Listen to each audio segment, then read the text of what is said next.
Hello dear students, welcome you all in our English virtual class.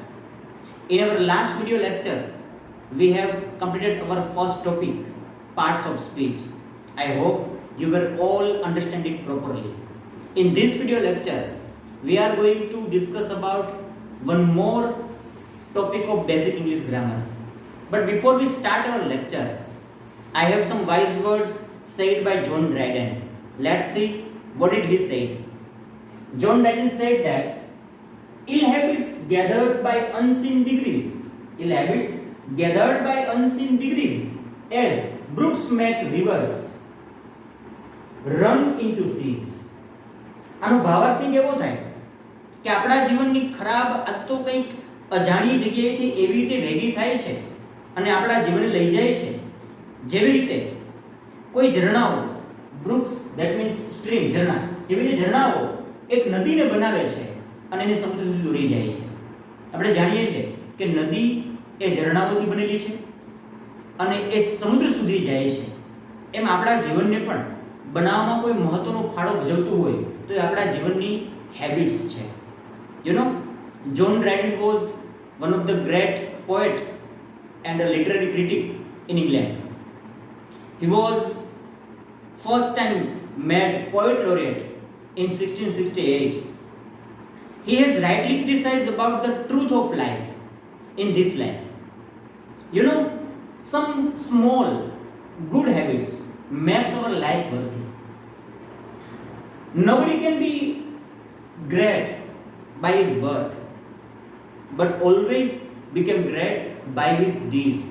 કોઈ માણસ એ ક્યારેય પોતાના જન્મથી નહીં પરંતુ પોતાના કર્મથી મહાન બને છે. ચાહે કર્ણ હોય કે પછી એકલવ્ય હોય. એના જીવનને મહાન બનાવવા માટે એને કોઈ મહાન કાર્ય કરવું પડે અને આ મહાન કાર્ય કરવા માટે એના જીવનને સૌપ્રથમ સંયમિત બનાવવું પડે, ડિસિપ્લિનેડ લાઈફ બનાવવી પડે. આ સંયમિત જીવનને બનાવવા માટે જો કોઈ સૌથી મહત્વનો ફાળો આપતું હોય તો એ આપણા જીવનની ટેવ છે. જો આપણી ટેવ, આપણી આદતો આપણા જીવનની સારી હશે તો ચોક્કસપણે એ આપણા જીવનને સંયમિત બનાવશે અને ચોક્કસપણે આપણે આપણા જીવનમાં સફળ થશું જ. પરંતુ જો આદતો ખરાબ હશે, ઇલ હેબિટ્સ હશે, બેડ હેબિટ્સ હશે તો કદાચ આપણે ધારી સફળતા મેળવી પણ નહીં શકીએ. આવો આપણા જીવનમાંથી ખરાબ ટેવોને દૂર કરી સારી ટેવોને આવકારવાના એક સરસ વિચાર સાથે આપણા આ વિડિયો લેક્ચરની શરૂઆત કરીએ. Okay, so in our previous lecture we have discussed about part of speech. In this video lecture I am going to discuss about one of the parts of speech and is pronoun. Okay, let's start. But before I start, I just want to clarify the three persons used in English grammar. તમે જાણો છો ગુજરાતી હોય, અંગ્રેજી હોય કે પછી સંસ્કૃત હોય કે પછી હિન્દી હોય, તમે સૌપ્રથમ વ્યાકરણ શીખવાની શરૂઆત કરો કે પછી તમે ક્રિયાપદના રૂપ કે પછી સહાયકારક ક્રિયાપદના રૂપ શીખવાની શરૂઆત કરો તો તમે ત્રણ પુરુષ સાંભળ્યા હશે કે ભાઈ પ્રથમ પુરુષ, બીજો પુરુષ અને ત્રીજો પુરુષ. ઇંગ્લિશમાં ને પર્સન કહેવાય, first person, second person and third person. હવે આ પર્સન કે પુરુષ એટલે શું? ફર્સ્ટ પર્સન કોને કહી શકીએ આપણે? અને આ ફર્સ્ટ પર્સન ક્યાં યુઝ થાય છે? વ્યક્તિ ફર્સ્ટ પર્સનના સર્વનામનો યુઝ ક્યારે કરી શકે છે? Okay, let me clarify you that first person is used when anybody can talking about himself or herself. એટલે કે કોઈ વ્યક્તિ જ્યારે પોતાની જાત વિશેની કંઈક વાત કરવા માંગતો હોય કે પોતાની જાત વિશે કોઈ વાતને રજૂ કરવા ઈચ્છતો હોય ત્યારે પોતાના માટે જે વાપરે એને કહી શકાય ફર્સ્ટ પર્સન. ધેટ મીન્સ કોઈ વ્યક્તિ, માનો કે હું મારી પોતાની વાત કરું છું, હું એમ કહું છું કે હું એક શિક્ષક છું, તો હું મારા માટે હું શબ્દ વાપરીશ, હું ક્યારેય મારા નામનો ઉપયોગ નહીં કરું. એમ કોઈ વ્યક્તિ પોતે, તમે વિદ્યાર્થી છો, તમે તમારું કહેવા માંગતા હોય કે ભાઈ હું વિદ્યાર્થી છું, તો આપણે આપણા માટે હું એવું સર્વનામ વાપરીએ. ઇંગ્લિશમાં એને આઈ કહીએ છીએ. તો આ હું સર્વનામ વાપરીએ. સંસ્કૃતમાં તમે અહમ કહો, અહમ સર્વનામ વાપરો છો, તો આ સર્વનામ આપણે વાપરીએ છીએ. ધેટ મીન્સ આપણે આપણી પોતાની વાત કરીએ છીએ. ક્યારેય પણ કોઈ વ્યક્તિ પોતે પોતાનો પરિચય આપતી વખતે પોતાનું નામનો ઉલ્લેખ કરતો નથી. કોઈ રમેશ નામનો વ્યક્તિ એમ નથી કે રમેશ એ શિક્ષક છે. શું કહેશે?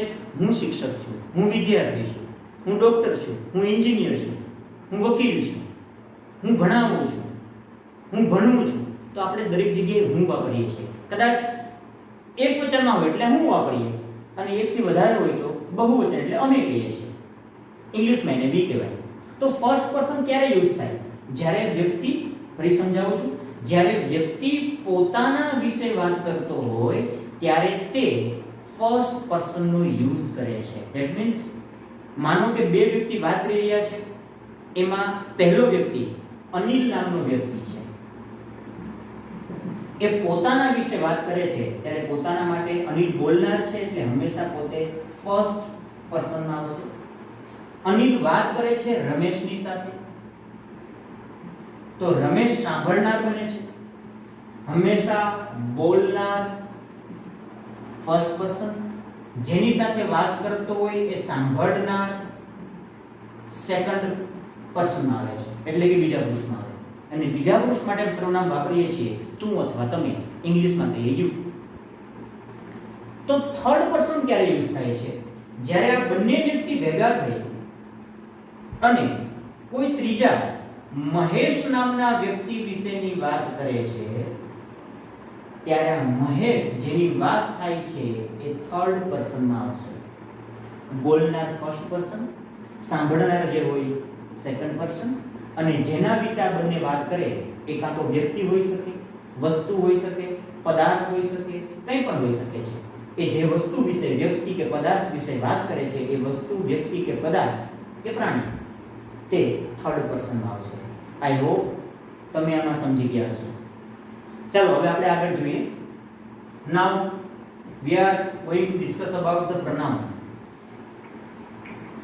આ મેં તમને એટલા માટે ક્લેરિફાય કરેલા છે બીકોઝ આપણે સર્વનામનું જે હમણાં કોષ્ટક ભણશું તેની અંદર તમારે પુરુષને ઓળખવા પડશે.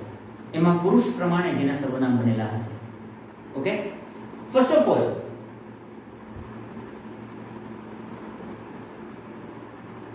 pronoun ની ડેફિનેશન શું થાય? What is the definition of pronoun? I have clarified in last video lecture. મેં સમજાવ્યું હતું, બહુ ડીપલી સમજાવેલું હતું એમાં. pronoun is used in place of noun. નામને બદલે જે વપરાય અથવા જે શબ્દો વાપરીએ તેને આપણે સર્વનામ કહીએ છીએ. pronoun નું ગુજરાતી થાય છે સર્વનામ.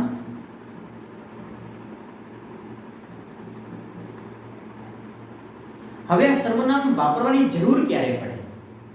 ફર્સ્ટ પોઈન્ટ તો કે જ્યારે તમે કોઈ એક વાક્યની અંદર કે કોઈ એક પેરેગ્રાફમાં તમે કોઈ એક વ્યક્તિની વાત કરો છો. માનો કે અહીંયા હું વાત કરું છું મહેશ is my friend. ફરી પાછું વાક્ય બોલું છું, Mahesh is a good boy.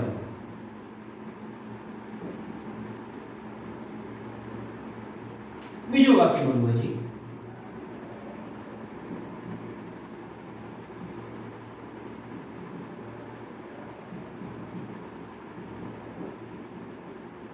Mahesh is going to school.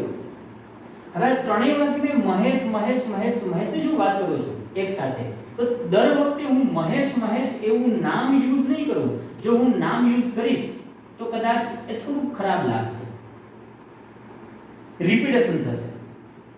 That means when you are talking to some person, something or an animal, at that time you are just not repeating his name. તમે વારંવાર નામને repeat નથી કરતા. તો આ રિપીટેશનને દૂર કરવા તમે શું કરો છો? તમે તો કે ભાઈ એવું કહેશો કે મહેશ એ મારો મિત્ર છે, પછી ફરી પાછું મહેશ નહીં વાપરું, તે એટલે ઇંગ્લિશમાં જેને કહીએ he is a good boy. તે સારો છોકરો છે, તે અત્યારે સ્કૂલે જઈ રહ્યો છે. તો આ બંને વાક્યમાં he એવા પ્રનાઉનનો યુઝ થાય છે. આ પ્રનાઉન એટલે નામને બદલે નામનું વારંવાર પુનરાવર્તન અટકાવવા માટે જે શબ્દો વપરાય એને કહી શકાય સર્વનામ. સર્વનામનું એક જ કાર્ય છે કે તે નામના બદલે આવે છે અને નામનું રિપીટેશન અટકાવે, એટલે કે વારંવાર એનું પુનરાવર્તન થતું અટકાવે છે. ઓકે, પ્રનામના કુલ 8 પ્રકાર છે. there are 8 kinds of pronoun. Let's see. So what is the definition of pronoun? Pronoun is used in place of noun to reduce the repetition of noun. કોઈ વાક્યમાં નામને બદલે વાપરવામાં આવતો શબ્દ એટલે pronoun, અને કોઈ એ વાક્યની અંદર વારંવાર નામનું જે અવારનવાર પુનરાવર્તન થતું હોય તો એને અટકાવવા માટે, એને દૂર કરવા માટે જે શબ્દ વપરાય છે એને સર્વનામ કહી શકીએ. આપણી સાદી ભાષામાં આપણે એમ પણ કહી શકીએ કે નામને બદલે વપરાતા શબ્દને સર્વનામ કહેવાય. સાવ સિમ્પલ અને શોર્ટ એની ડેફિનેશન થઈ શકે. Okay, now let us discuss about the kinds of pronoun. pronounના કુલ 8 પ્રકાર છે. First, personal pronoun.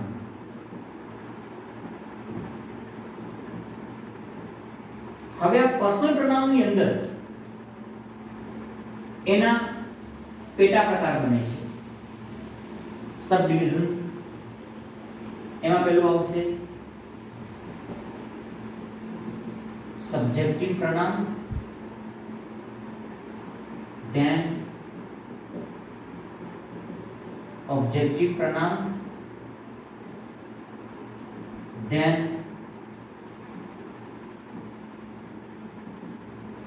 possessive pronoun.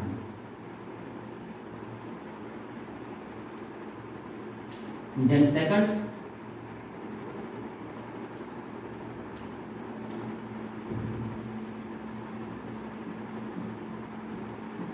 compound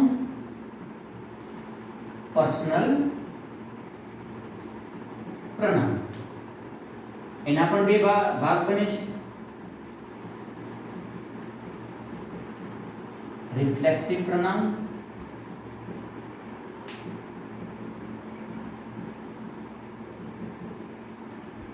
emphatic pronoun અને intensive pronoun પણ કહી શકીએ આપણે. then third,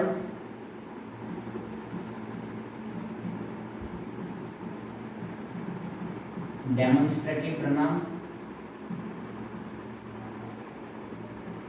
fourth,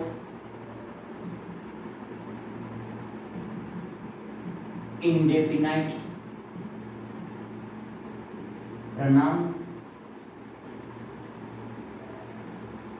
fifth,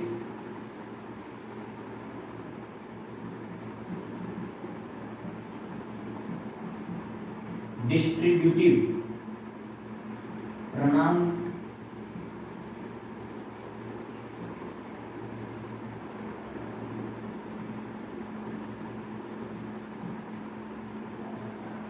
Reciprocal pronoun.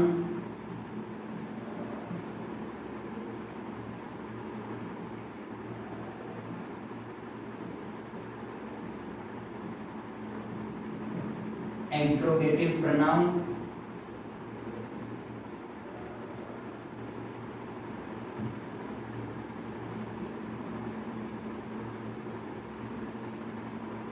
And at last,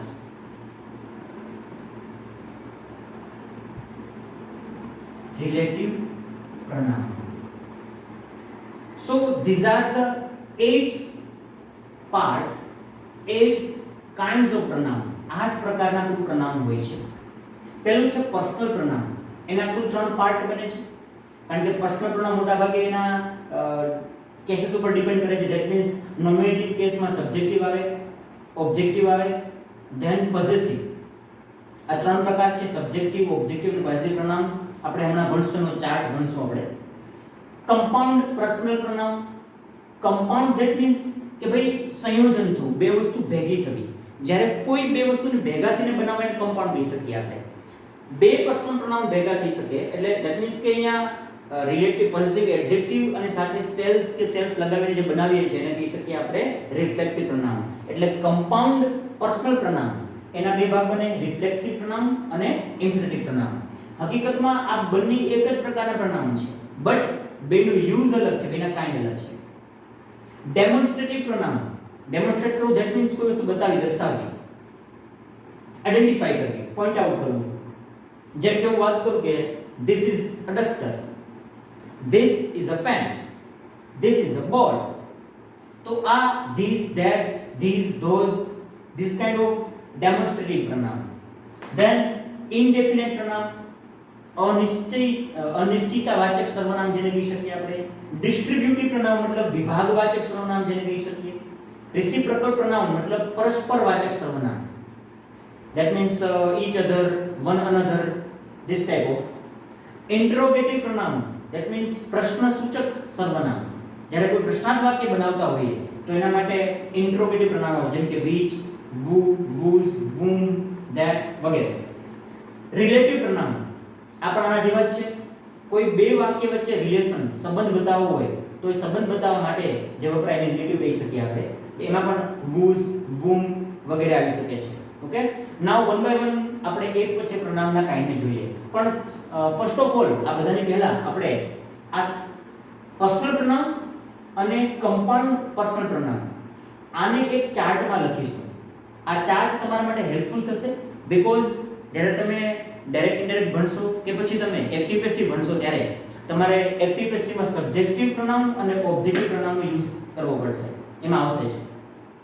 એવી રીતે તમે ડાયરેક્ટ સ્પીચના વાક્યને જ્યારે ઇનડાયરેક્ટ સ્પીચમાં ચેન્જ કરો છો ત્યારે તમારે સાથે પ્રનાઉનને પણ ચેન્જ કરવું પડે છે, બીકોઝ બોલના એ જે પુરુષ અને વચનનો હોય તે જ પુરુષ અને વચનનું પ્રનામ તમારે, સર્વનામ તમારે યુઝ કરવું પડે છે ઇનડાયરેક્ટ રહેલા વાક્યની અંદર. તો એના માટે પણ તમારે આ પ્રનામનો ચાર્ટ ભણવો પડશે. Now let's write with me. Okay, we are going to write about the chart of પ્રનામ.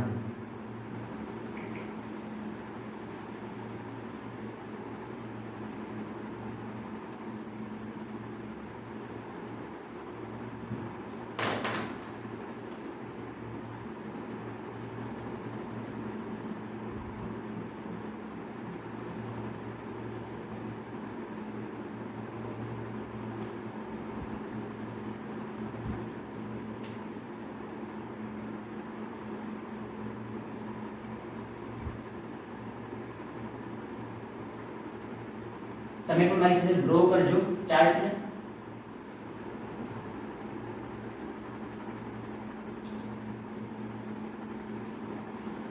આ પ્રનામનો ચાર્ટ તમે બહુ પ્રાઇમરી લેવલ શીખી રહેલા હશો જ, છતાં પણ આપણે રિપીટ કરીએ છીએ because this is the basic grammar.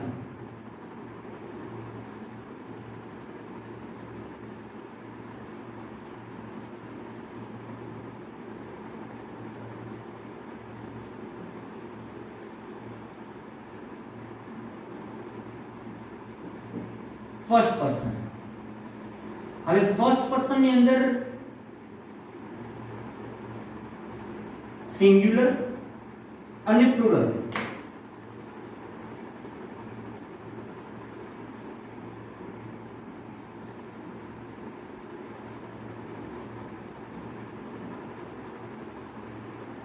Singular મતલબ કે જેને કહી શકીએ એક વચન અને પ્લુરલ મતલબ કહી શકીએ આપણે બહુવચન.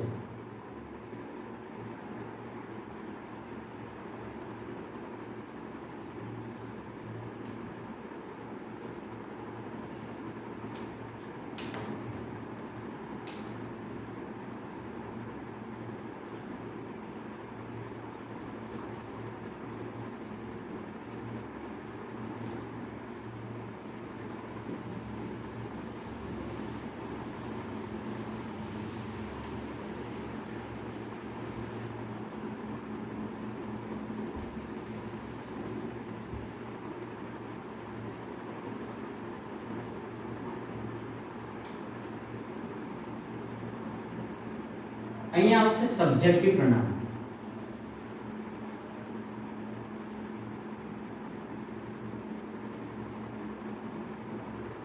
ત્યારબાદ આવશે objective પ્રનામ.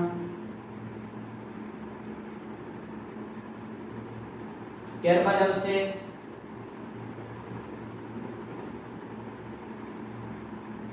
possessive adjective. This is possessive adjective, not possessive pronoun. So remind it. Then possessive pronoun, and at last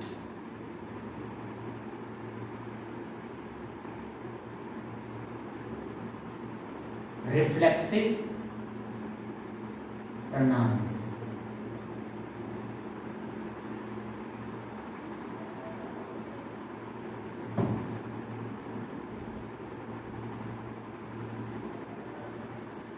Okay. First, we write about the first person. पहला पुरुषना सर्वनाम क्या क्या છે? You have to write with me.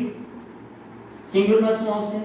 તેનું subjective pronoun આવશે I, તમે ભણેલા છો. Then ઓબ્જેક્ટિવ આવશે me, my, mine and myself. I hope તમને રિમાઇન્ડ થઈ ગયું હશે.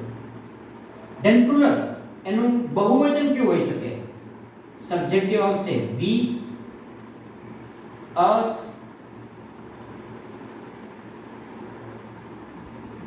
our, ours, ourselves.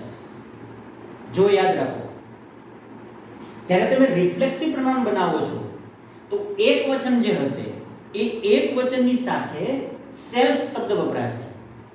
Remind it, એક વચન સાથે હંમેશા, ધેટ મીન્સ સિંગ્યુલર તમે બનાવો છો, સિંગ્યુલર બનાવવા માટે સેલ્ફ મૂકવાનું કોની સાથે? તો કે એના પોઝેસિવ એડજેક્ટિવની સાથે, ફર્સ્ટ પર્સન અને સેકન્ડ પર્સનમાં. યાદ રાખજો. ધેન જો તમે એનું પ્લુરલ બનાવો છો તો પ્લુરલની સાથે સેલ્ફ શબ્દ આવશે, નોટ સેલ્ફ. અવરની સાથે સેલ્ફ શબ્દ આવશે જ્યારે તમે એનું પ્લુરલ બનાવો છો. ધેટ મીન્સ કે સિંગ્યુલર બનાવવું હોય તો રિફ્લેક્સિવ પ્રોનાઉન તો સેલ્ફ વાપરવાનું, અને પ્લુરલ બનાવવું હોય તો પાછળ શું વાપરવાનું છે? Self. Now second person.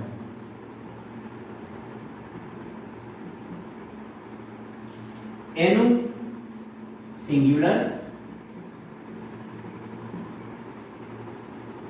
and then plural. Singular શું બનશે એનું? you. then એનું ઓબ્જેક્ટિવ પ્રોનાઉન પણ યુઝ બનશે. then your,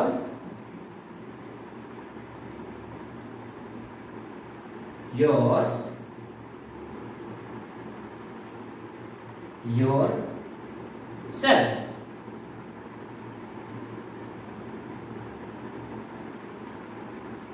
then you,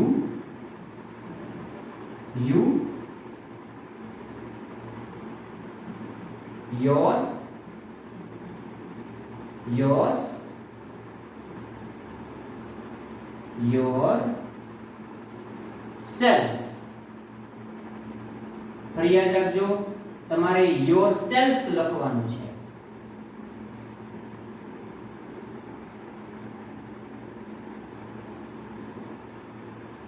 then third person.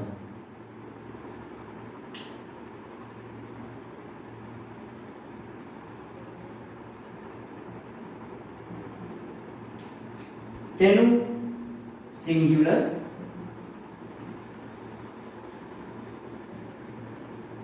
હવે થર્ડ પર્સન કોને કહેવાય? મેં હમણાં તમને સમજાવ્યું પ્રમાણે થર્ડ પર્સન એટલે ત્રીજો જ કોઈ વ્યક્તિ. માનો બે વ્યક્તિ વાત કરે છે અને કોઈ ત્રીજા વ્યક્તિની વાત કરે છે, ઇટ્સ બીકેમ થર્ડ પર્સન. હવે ત્રીજો વ્યક્તિ એ પુરુષ પણ હોઈ શકે છે, સ્ત્રી પણ હોઈ શકે છે, મે બી કદાચ કોઈ નિર્જીવ વસ્તુ પણ હોઈ શકે છે કે પ્રાણી હોઈ શકે છે. તો એ ત્રણમાંથી કોઈ પણ એક જાતિમાં હોઈ શકે છે. તો એટલા માટે એનું થર્ડ પર્સન જે બનશે એ પુરુષ હોય તો એના માટે અલગ બનશે, સ્ત્રી હોય મતલબ સ્ત્રીલિંગ હોય તો એના માટે અલગ બનશે, અને કદાચ નપુંસકલિંગ કે કોઈ પ્રાણી હોય તો તો એના માટે પણ અલગ બનશે. સો ધેર આર 3 ટોપિક્સ. જો એ પુરુષ હોય then he, him, his,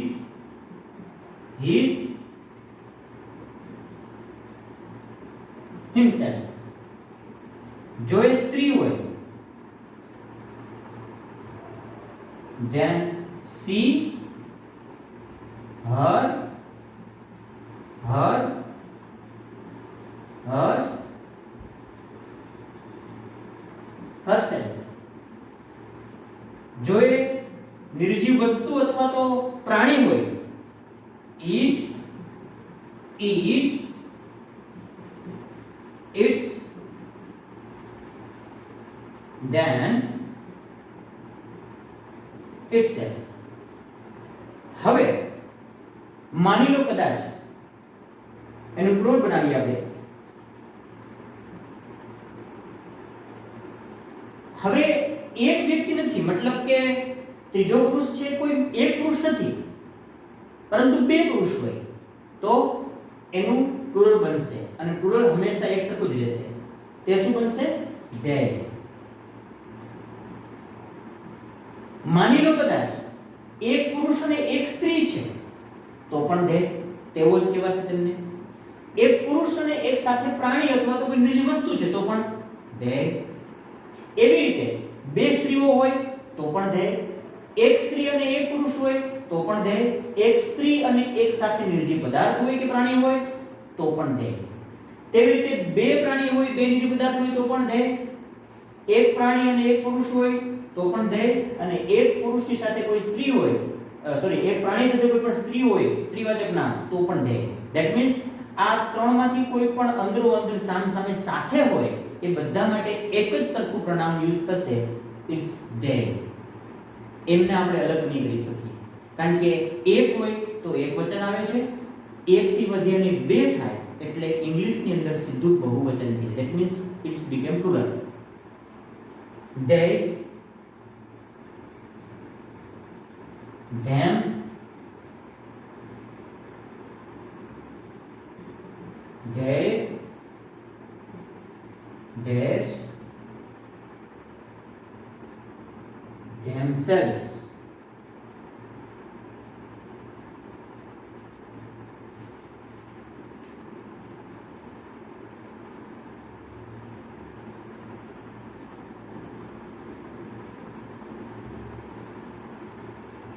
So this is the table or this is the pronoun chart. અને pronoun chart પણ કહી શકાય, pronoun table પણ કહી શકાય. Let me clarify one more thing. તમે જ્યારે આ ટેબલ બનાવો છો તમે અહીંયા સુધી પાવ કરેલું હશે જ માઇન્ડ સુધી મોટા ભાગે, અથવા તો તમે પ્રાઇમરીની અંદર માઇન્ડ સુધી ભણેલા હશો આઈ, મી, માય વગેરે. પણ મેં અહીંયા રિફ્લેક્સિવ પ્રોનાઉન લીધું સાથે માયસેલ્ફ પણ. શા માટે? બીકોઝ તમારે જ્યારે ડાયરેક્ટ અને ઇનડાયરેક્ટ સ્પીચનો યુઝ કરવાનો થશે, તમે ડાયરેક્ટ સ્પીચના વાક્યને ઇનડાયરેક્ટ સ્પીચમાં ચેન્જ કરવા માંગતા હો તો એની અંદર રિફ્લેક્સિવ પ્રોનાઉન પણ આપેલા હોય છે કે પછી એમાં ઇમ્પેથેટિક પ્રોનાઉન પણ આપેલા હોય છે. Let me clarify one more thing. Emphatic pronoun અને રિફ્લેક્સિવ પ્રોનાઉન બંને એક જ છે. ધેટ મીન્સ કે માયસેલ્ફ ને રિફ્લેક્સિવ પ્રોનાઉન પણ કહેવાય છે અને એ જ માયસેલ્ફ ઇમ્પેથેટિક પ્રોનાઉન તરીકે પણ આવી શકે છે. વર્ડ્સ અલગ નથી, વર્ડ્સ એકનો એક જ છે બટ એનું બંનેનું કાર્ય અલગ છે. જો કોઈ વાક્યમાં એ કર્તાએ કરેલી ક્રિયાનું રિફ્લેક્શન બતાવવા માંગતું હોય તો એને કહી શકાય રિફ્લેક્સિવ પ્રોનાઉન. પણ જો એ જ વાક્યમાં એ કર્તા જે છે એના નામ ઉપર કે એના સર્વનામ ઉપર એમ્ફેસાઇઝ કરવા માંગતું હોય, મતલબ કે ભાર બતાવવા માંગતું હોય, then and then it became the empathetic pronoun. Let me clarify all the kinds of pronoun. આ ટેબલને હું તમને ડીપલી સમજાવું છું વન બાય વન કે ક્યારે એનો યુઝ થાય, સેન્ટેન્સમાં આપણે એને ક્યારે વાપરી શકીએ. Late me clarify. પહેલી વસ્તુ જોઈએ આપણે કે સબ્જેક્ટિવ પ્રોનાઉન. સબ્જેક્ટિવ પ્રોનાઉન મતલબ સબ્જેક્ટને ગુજરાતીમાં કહેવાય આપણો વિષય. વિષય મતલબ કે જે કરતા જે હોય તે વિષય તમે જે તે સબ્જેક્ટ બાબતમાં કહો છો, પણ અહીંયા આપણે વાક્યની અંદર રહેલા કર્તાને જોવાનું છે. હું પરનું એક વાક્ય લખું છું.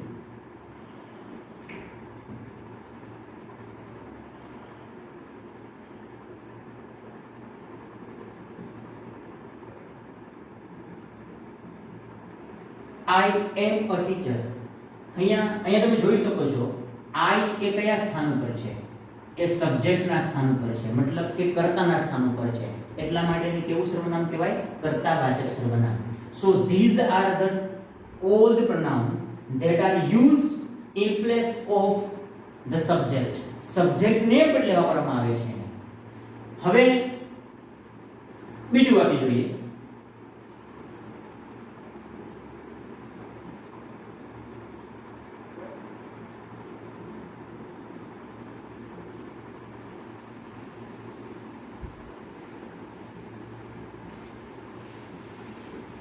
Ramesh called me yesterday.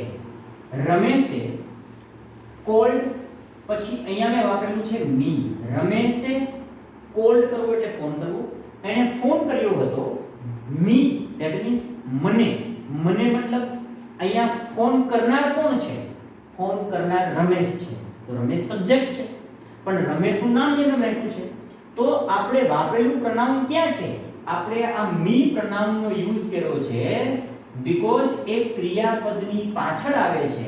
એટલે ક્રિયાપદની પાછળનું સ્થાન મેં સમજાવ્યું તમને આની પહેલા પણ કે ઇંગ્લિશની રચના એવી છે, પહેલા સબ્જેક્ટ આવે, then verb and then object.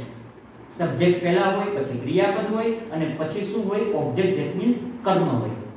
તો ક્રિયાપદની પાછળનું જે સ્થાન હોય તે સીધું કોનું સ્થાન હોય? કર્મનું. ધેટ મીન્સ કર્મની જગ્યાએ મારે સર્વનામ વાપરવું છે તો એના માટે ઓબ્જેક્ટિવ પ્રનાઉનનો યુઝ થાય.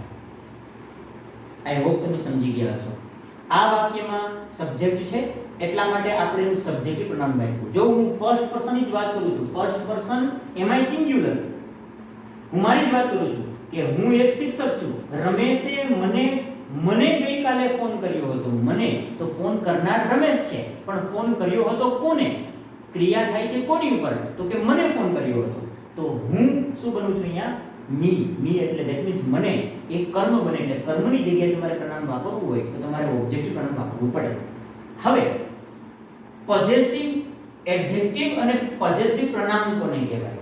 આ બે ડિફરન્સ તમને સમજાવું છું. તમે કદાચ આમ સમજી ગયા હશો. હવે માની લો કદાચ આ તો ફર્સ્ટ પર્સનની વાત થઈ છે, અહીંયા આપણે સેકન્ડ પર્સન પણ યુઝ કરી શકીએ. સેકન્ડ પર્સનમાં આવું વાક્ય હોઈ શકે: You are a teacher.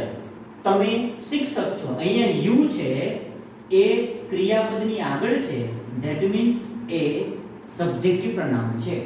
પણ અહીંયા રમેશ called you, અહીંયા હું you વાપરું છું તો અહીંયા આ you એ ક્રિયાપદની પાછળ છે, that means આ ઓબ્જેક્ટિવ પ્રનામ છે. યાદ રાખજો, ક્રિયાપદની આગળ હોય તો એ સબ્જેક્ટિવ પ્રનાઉન, ક્રિયાપદની પાછળ હોય તો એ ઓબ્જેક્ટિવ પ્રનાઉન. બીકોઝ યુ છે એ એનું સબ્જેક્ટિવ અને ઓબ્જેક્ટિવ સરખું જ થાય. તમે સેકન્ડ પર્સનને જુઓ તો સેકન્ડ પર્સનનું સિંગ્યુલર અને એનું પ્લુરલ આ બંને સરખું જ છે. You your yours. તમે બધું સરખું જોઈ શકો છો. માત્ર ને માત્ર તેમનું રિફ્લેક્સિવ પ્રનાઉન જે પણ છે તે એકમાત્ર અલગ બને છે. રિફ્લેક્સિવ પ્રનાઉનમાં જો એક વચન હોય, મતલબ કે સિંગ્યુલર માટે હોય તો તમે યોર સેલ્ફ વાપરો છો અને પ્લુરલ માટે હોય તો તમે યોર સેલ્સ વાપરો છો. એટલે હજી સમજાવું છું, રિફ્લેક્સિવ પ્રનાઉન તમારે બનાવવું હોય ત્યારે તમારે હંમેશા ફર્સ્ટ પર્સન અને સેકન્ડ પર્સનમાં પોઝેસિવ એડજેક્ટિવની પાછળ સેલ્ફ કે સેલ્સ લગાવવાથી એનું રિફ્લેક્સિવ પ્રનાઉન બને. કેવી રીતે? માય નું શું બન્યું? My self. આ બહુવચન છે, પ્લુરલ છે, માટે અવર ની પણ સેલ્ફ લગાવો, અવર સેલ્સ. યોર નું યોર સેલ્ફ, યોર નું યોર સેલ્સ. બહુવચનમાં પ્લુરલમાં શું લગાવવાનું? સેલ્ફ લગાવવાનું. હવે તમે થર્ડ પર્સનમાં જાઓ છો તો થર્ડ પર્સનની અંદર હંમેશા તેના પોઝેસિવ એડજેક્ટિવ નહીં બટ તેના ઓબ્જેક્ટિવ પ્રનાઉનની પાછળ સેલ્ફ અને સેલ્ફ લાગશે. જેમ કે હિમનું હિમસેલ્ફ, હરનું હરસેલ્ફ. it નું itself. then બહુવચનમાં them તો them નું themselves. એટલે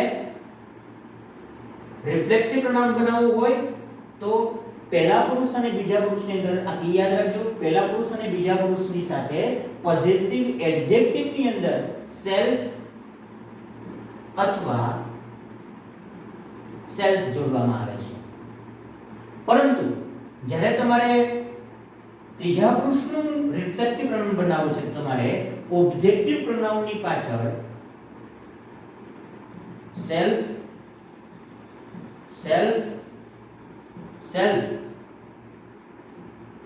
કે સેલ્સ ઉમેરવાના છે. સો these are your chart of the pronoun.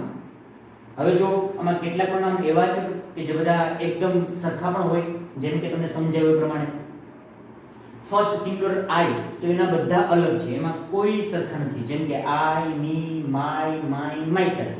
then we, us, our, ours, ourselves. then you, yours, yourself. you, yours, yourselves. he, him, his. now see, અહીંયા આ બંને સરખા છે. his, himself. she, her, અહીંયા આ બંને સરખા છે. that means objective અને એનું possessive adjective સરખાવે છે. her, herself. hers and herself. then it અહીંયા આ બંને સરખા છે. you can see, તમે જોઈ શકો અહીંયા સ્ટેપમાં આવે છે one by one. પહેલા possessive pronoun અને adjective સરખા, પછી objective અને adjective સરખા, then subjective અને objective સરખા, અને અહીંયા one more thing, અહીંયા પણ આ બંને. સો મોટા ભાગના પ્રોનાઉન એવા છે કે જે સરખા તો તમને તકલીફ પડી શકે, ક્યાંક તમે ગૂંચવાઈ શકો છો. મોટા ભાગના સ્ટુડન્ટ અહીંયા ગૂંચવાય છે કે ભાઈ સી એટલે કે સ્ત્રીલિંગ માટે એ પુલ્લિંગના સર્વનામને મિસમેચ કરી નાખે છે. તો યાદ રાખવાનું, he, him, his and himself. then she, her, hers and herself. then it, itself. and they, them, theirs, themselves. આ બહુવચનમાં આ ત્રણનું બહુવચન એક સરખું જ થશે. થર્ડ પર્સનની અંદર ત્રણે ત્રણ મતલબ કે he, she અને it એ ત્રણેયનું બહુવચન they જ થશે અને એ એક સરખું જ થશે. Okay, so these are the table or chart of pronoun.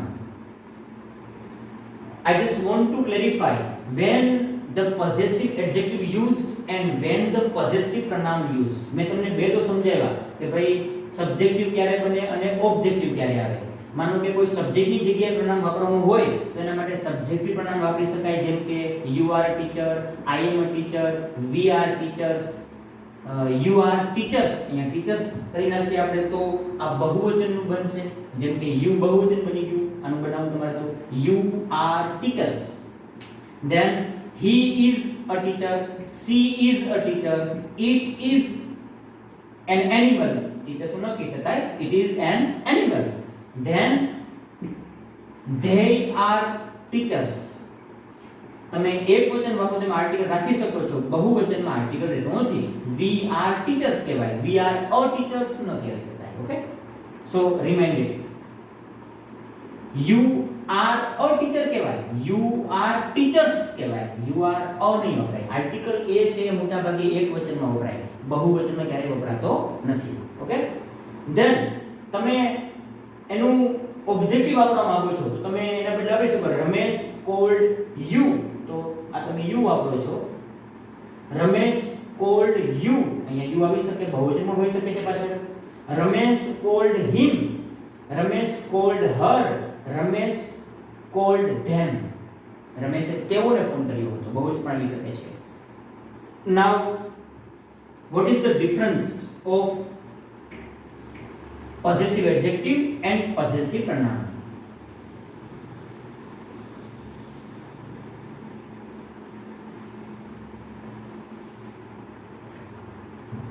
જો હું આવું વાક્ય લખું છું,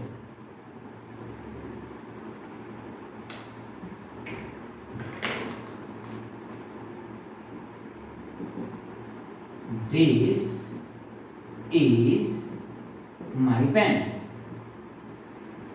That is my car. It is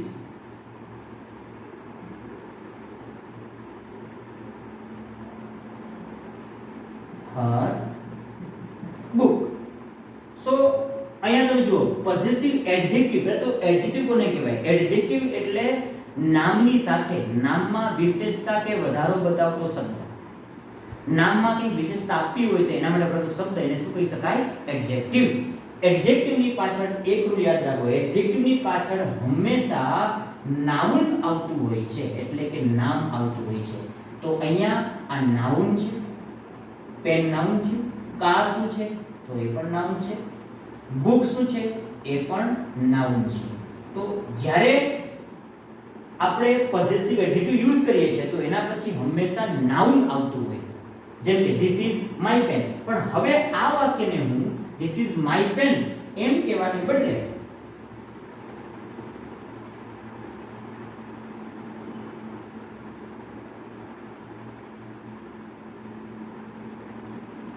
this pen is mine.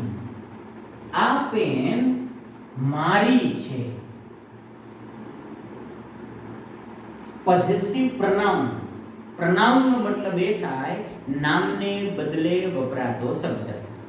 તમે જોઈ શકો છો કરતા ધીસ પેન છે, ધીસ પેન ઇઝ સર્વનામ છે, ક્રિયાપદ છે. ઇઝ પછી અહીંયા સીધું નાઉન આવ્યું, એટલે ઇઝ પછી મોટા ભાગે કોઈ પણ ઓબ્જેક્ટિવ આવતું હોય છે. ઓબ્જેક્ટિવ મતલબ કે કોઈ કર્મ આવતું હોય, અને કર્મને બદલે આપણે જ્યારે વાપરીએ કોઈ પણ શબ્દ તો એ નાઉન બદલે પ્રનામ વાપરી શકીએ. આપણે કર્મ મોટા ભાગે શું હોય છે? નાઉન હોય, પણ નાઉનને બદલે આપણે શબ્દ વાપરીએ છીએ માય એ પ્રનામ. તો ક્રિયાપદની આની પાછળ કોઈ સાથે કોઈ બીજું નાઉન નથી, પણ આ ખુદ નાઉનની જગ્યાએ વપરાયેલું છે. પણ જ્યારે તમે માય, હર વગેરે શબ્દ યુઝ કરો છો, અવર, યોર, હિઝ, ઇટ્સ યુઝ કરો છો, ધેર યુઝ કરો તો તમે એની સાથે બીજું એક્સ્ટ્રા નાઉન મૂકો છો. તો તમારે એ નાઉનની સાથે વપરાયેલો શબ્દ હોય ત્યારે એડજેક્ટિવનું કામ કરે છે, અને જ્યારે એ ખુદ નાઉન ના બદલે વપરાય છે ત્યારે શું કરે છે? પોસેસિવ પ્રનાઉનનું કામ કરે. એડજેક્ટિવની સાથે હંમેશા નાઉન હોવું જોઈએ. એડજેક્ટિવ એની પાછળ નાઉનને ફોલો કરતું હોય, પરંતુ પ્રનાઉન શું છે? તો કે પ્રનાઉન તો નાઉનને બદલે વપરાય છે. એની પાછળ નાઉન નથી લગાડતું, એની નાઉનને બદલે યુઝ થાય છે. અહીંયા આ કર્તા ક્રિયાપદને કર્મ હોવું જોઈએ, પણ કર્મને બદલે ખુદ શું આવી જાય છે? અહીંયા નાઉન. અહીંયા ખુદ પેન શું છે? એ કર્મનું કામ કરતું હોય, પણ પેનની સાથે શું વાપર્યું છે આપણે? માય. તો માય શું કરે છે? એ નાઉનની આગળ આવે છે, એટલે એડજેક્ટિવનું કામ કરે છે. This is the adjective, that means possessive adjective, જેને સંબંધ, પોસેસિવ મતલબ સંબંધ દર્શાવો, સંબંધ દર્શાવતા સર્વનામ તરીકે વાપરીએ પોસેસિવ કેસમાં, તો એમાં બે પ્રકારના આવે છે, પોસેસિવ adjective and પોસેસિવ પ્રનાઉન.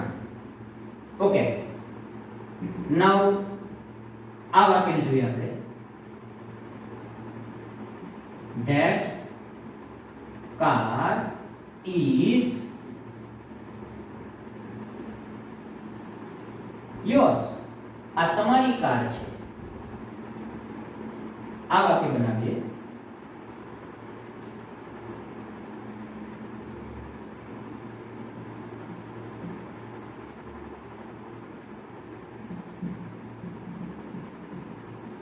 That book is hers. આ બુક તેણીની છે. It is her book. આ તેણીની બુક છે એમ કહેવાય, અને આ બુક તેણીની છે એમ પણ કહી શકાય. તો પોસેસિવ પ્રનાઉન ક્યારે વપરાય છે? મોસ્ટલી નાઉનને બદલે. જ્યારે તમારે કોઈ નાઉન વાપરવું હોય તો એને બદલે તમે સીધું પોસેસિવ પ્રનાઉન સંબંધ બતાવવા માટે વાપરી શકો છો. પરંતુ પોસેસિવ એડજેક્ટિવ ક્યારે વપરાય છે? તો કે જ્યારે એની પાછળ કોઈ નાઉન આપેલું હોય તો એની સાથે બતાવવું હોય ત્યારે તમે પોસેસિવ એડજેક્ટિવનો યુઝ કરી શકો છો. નાઉ let's I will clear the difference between